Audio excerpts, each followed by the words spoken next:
Yo, people, what's good? This is my round 13 review. Let's waste no further time. Got nothing to add. We had a round score of 1,878, which put us in the top 18% ranking wise, which is down from the week earlier. So we're trending downwards. But our season rank only dropped 62. So we're kind of treading water in the area we're in right now, which I'm okay with. But I thought with my moves this week, we were going to make a bigger push. We didn't, but it's totally fine because I've made those moves to help us within the buy round, so I'm fine with that.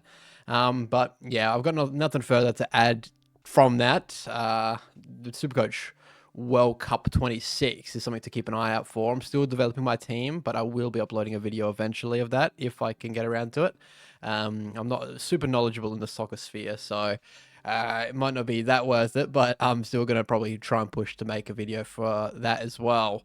All right, so without further ado, let's have a look at the situation with the team. So there's one absolute loser that I want to get out of the side, and you could probably see him right here already, and then a few missed changes or a few missed opportunities with those picks that I had. So let's have a look here. So we had Sinclair with the 111 is okay. It's fine. I'm not going to complain about 111 considering the other scores we had during the week. Bailey Dale actually ended up being one of my high scorers for the round. So he's been a great pick since I picked him up. He's actually losing money, which is crazy to me, but I'm so happy with the pick that we made. Holmes 111 is probably going to be the D1 for the remainder of the year, I believe. He's going to overtake Sinclair, I reckon. And then here's the problem child. Houston is now down under 400,000. 53 is diabolical. He's just a shell of what he used to be at Port, to be honest. And I don't know why I persisted with the pick.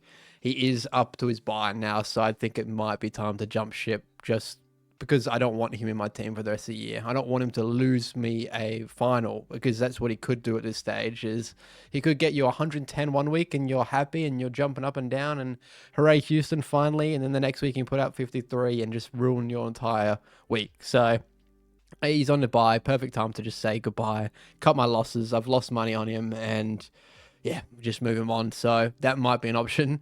Pharaoh 72, that's great considering the position we were in. He's still gaining money, and I don't know what his break even is, so it's something to look into. But I'm hoping he is at that level where I can just move him at the buy because that is my plan. And then Hugo, big old Hugo, first game popped out a 72. I was not going to complain about that. I think he holds his spot. He played that well. Having defensive mid status, it gives us a bit of flexibility as well. So super happy with the pick that we jumped this early. It worked in the end. And then on the bench, we had Dirksen, who I didn't know was playing. He had a massive first quarter, was like the top scorer for the game in the first quarter, or up until when I saw it, was looking at the stats. And then, of course, dropped off to what we would have expected from him, so that's fine. He's got the buy anyway. He'll stay there. Lockyer should not play because of the buy. Midfield, Butters was my vice up in Perth. Yeah, was that Optus? Yep. Up in Perth, I thought he would have a bigger game. He got a bit of attention put into him, which I thought he would have, but I didn't think it would put it to this effect of a 96, which is fine as well. It's just not a capital score, so I let it run with Gorn, and I'll go into that pick as well because I had it as Dacos, and then I got cold feet before the game started. I thought that Gorn with that Heath on the side would have a big one, and he kind of did. Hey, I think he was actually underscored a little bit, but in hindsight, it would have just been fine to leave it on Dacos. Bont 106, not great, not massive, didn't have big touches. He's just so efficient when he has the ball that he is always going to score that well when he only has 20 touches for the game. Luke Davies-Uniacke was one of my moves to action this week and to propel myself. Didn't work. 79. I think it's one of his lowest in recent times. He 71 was pretty low as well, but yeah, we missed that 141 buy and then a 79. It's kind of just my luck, so I expected it, but it's a long-term play. It's not just a play for this week, so I'm fine with that. Zach Merritt 91. Could have made it to the 100, but he didn't. He's kind of that 100 hovering bloke that I have on the side that puts consistent hundreds out. Like, his worst score for the year is an 87. Like, when you've got that security, I think that the pick is worth it. That's why I always love having him each week, each year. Dacos 113 was my captain pick for a little bit. Moved on. I thought that Egg Langdon would probably put some time into him, as he did when they previously played him and kept him really quiet. Uh, it wasn't the case. They let him run right. He's just a lot of his touches. He had so much of the ball, had 2 goals, I think it was, maybe even 3. I think it was at least 2. He just gets so much uncontested possessions that don't add to anything in Supercoach points. It's just uncontested and fumbly towards the end of the game. Lost a big chunk of points when he was tackled holding the ball. That kind of sealed the game for Melbourne. And that lost him around 7 points. So he would have been at that 120, which would have been a decent captain pick, but it's fine. I don't really care. Matt Rowell did not perform, was nowhere near it. I'm surprised he got that 74 just by looking at the stats, but I think he made up for it with tackles. And that's why I went with the pick, is because when he's not having a great game, he's at least going to try his best with his tackling, and he can kind of bring that score up a little bit. So not afraid. I'm happy with, the pick for now. Angus Anderson was just a filling role type of dude. He was low score for the game until he scored a massive goal towards the end of the game. And then it gave him 9 points or so, and he went up a tiny bit, but 41's still not great and not fieldable. And Ison was nowhere near on that 26. When I watched him versing Port at Adelaide Oval, he was brilliant. I thought he was really effective. He was making things happen in the forward line for Carlton.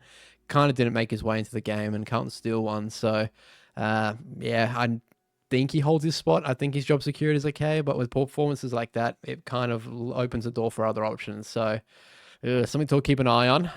Oliver did not play, neither did Cumming, and Schomburg, of course, did not play. He's been dropped for a while now. Already went into Gawn with 109. But one thing I didn't know before the game was that Gawn had carried in a shoulder injury, and he is harboring a shoulder injury right now. So that's some big news. God's sake, I can't speak. Ruck stocks at the moment are getting low. Jerry's just not having that output that he should. Gawn has got his shoulder injury. Grundy's potentially getting rested even further than what he already did. But I think we just have to hope and pray. And Dogger Jackson is our saviour. 128. He's been an absolutely brilliant pick for the year. A couple shorter scores here and there, but for the most part, he's been really solid against great opposition as well. And then forward line, Shizu 86. Didn't have that big of an impact in the game as he could have, although, 86 is fine. He can hover around that 110 region, so that's what I want him to aim for the rest of the year, but he's so consistent, and everyone and his dog has him. If you don't have him, you're not serious. Petrarca, 72, one of these poorer games by standards, I think, but to be fair, the whole entire Gold Coast squad didn't score very well, bar for Noble and maybe Tuke Miller. He actually scored pretty decently in the role he had. But Petrarca didn't have a great game, as did neither of all of the Gold Coast team. Tuke Miller is actually surprising with that 108. That's more than what I wanted from him. I want him to be that 100 security dude, kind of like Merritt is. And I've had Tuke Miller for years and years. I've just thought he's such a consistent pick, even with the bolsterous Gold Coast midfield with Rao, Petrarca, your Noble on the wing, your Anderson. There's so much to share around, so that's why I kind of got worried out the pick. I was even planning to start Tuke Miller at the start of the year, and I was asking a lot of people, a lot of Supercoach creators asking the question, is Tuke Miller an option? Because he only had midfield status, and people were just saying, no, don't go there, don't go there. And as soon as he got that forward status, I'm like, well, he was midfield only. Now that he's forward status, I need to jump on this dude. And we have him now, and hopefully he just consistently puts out that. I'm happy from the 90 to 110 region from Tuke. So super happy with that. Horny Francis, the horny man, 119, I think was best on ground, bar potentially Radigalia. He's having a good old run of form, which is great news for him, great news for his confidence and for Supercoach related reasons, because he had that run of 3 games where he was really just annoying the hell out of me. But he's had two best on ground performances in a row. Coming into this weekend is a bit of a worry, though. We're playing Sydney at Adelaide Oval, so I'm not so sure about him backing that one up again. And there might be potential for attention put into him by James Jordan. It's either Butters or Horn Francis, or a bit of both. Who knows? So something to keep an eye on, but it might be the case where Butters is got the Jordan tag, and that lets Horn Francis have a little bit more at the bowl. So yeah, happy with him, and a lot of people trade him in as well, and I think a lot of people still trade him in this week because of his back-to-back great performances, and he's a good pick in my opinion, up and down, but a lot of the forward options are up and down. Pickett, 100. Absolute weird game for Pickett if you watch the Monday game. He had moments of absolute stupidity, tripping Maynard. Only got fined for that, luckily for us owners. He had a shot at goal late, sprayed it absolutely out in the full. That would have sealed it. And then after that, silly, I think it was a silly play. He marked it, and he could have iced the game with just taking seconds off the clock. He said, "Nah, I'm taking this in my own hands." Played on, snap around the corner through the big sticks, which really skyrocketed the score to what it is here. It was at 88, I think it was for a while, and then yeah, that big one pushed it to 100. So not going to complain, especially from his output recently. The 100 is good considering his recent output.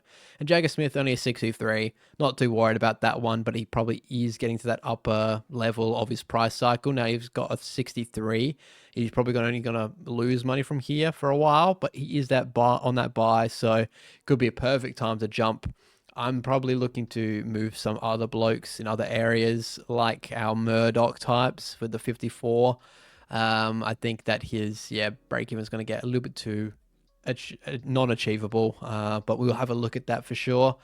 But yeah, 63 is okay for him. But I know his output, so it really puts, I don't know, I want him to be the last rookie I have to move from the squad, but because he is at that buy now, it's pretty much the perfect time to jump off of him.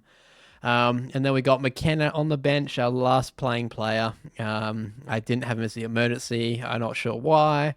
Doesn't really matter. He's just going to be that consistent 50 and a slow burner, which I'm happy with. I'm actually happy he's held his spot up until now. I thought he would be in for a couple of games. Some cavalry would come back and he would slot back out again, but he's consistently held his spot and he's doing what he's supposed to do. So I'm not sure if that changes anytime soon.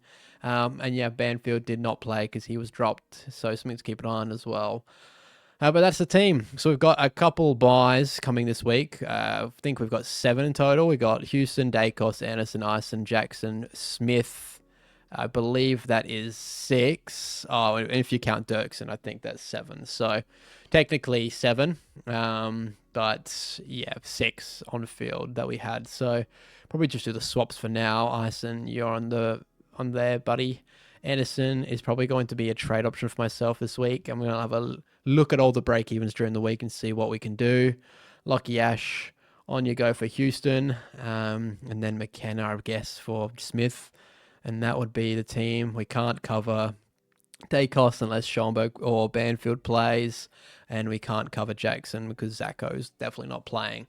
So that's fine by my standards, but we're probably going to have another playable player here if I trade off Anderson for someone. I'm not sure there's a lot of rookie downgrade options this week. I'll have a look into it during the week and definitely do my follow-up video. And I apologize that this one is so late. I've only done it so late because of my full-time job and all that crap. But the Monday game, I didn't want to do it straight after that because Supercoach Sphere was still updating. It was still had live and all that crap. So looking to just push it out tonight, which was yesterday, tomorrow. So I'll edit that and send it out on this Tuesday night. But that's a team. I really can't complain about the score for this one. I saw a lot of bigger scores, but yeah, we're not into worry territory. We're looking good, I think, the team at the moment. And there's a lot of groundwork to build on. Trade-wise, I'm only looking to make a couple this week, potentially. I think this is one of our more kind buy rounds. Even though there is 7 and there's a couple not playing, we're still in a fine position to put out a decent score. So yeah, that's looking good. We got 2 days pretty much till the next bounce. So look forward to the final trades and captain video then, which will be set on the Thursday night. And as always, I appreciate you hanging out with me. Another thing to keep out an eye out, I am releasing a few videos on the channel. It will definitely be a World Cup Supercoach video. Looking to give it a shot. I'm not very knowledgeable, but I'll kind of give you my opinion of where we're going with that. And then I've got a video, footy card opening, which will be uploaded very shortly. And if you're into that sort of thing, I've got a Pokemon video of the new set that's coming out very soon as well. So lots of stuff happening on the channel. I'm looking to try and get into more shorts related content, as that is the big pusher and builder in the channel growth. That's what makes the most views. Sucks. I don't like it, but if that's what's going to make the engagement, I'm happy to put a video out every now and then. Just need to think about my ideas for the shorts. But that's all I have for now, news and related stuff. And I appreciate every single one of you that shows your support. And I'll see you all in the next video on that Thursday evening. Or if I get one uploaded in the interim, maybe World Cup video. Let's go. See you later. Bye-bye.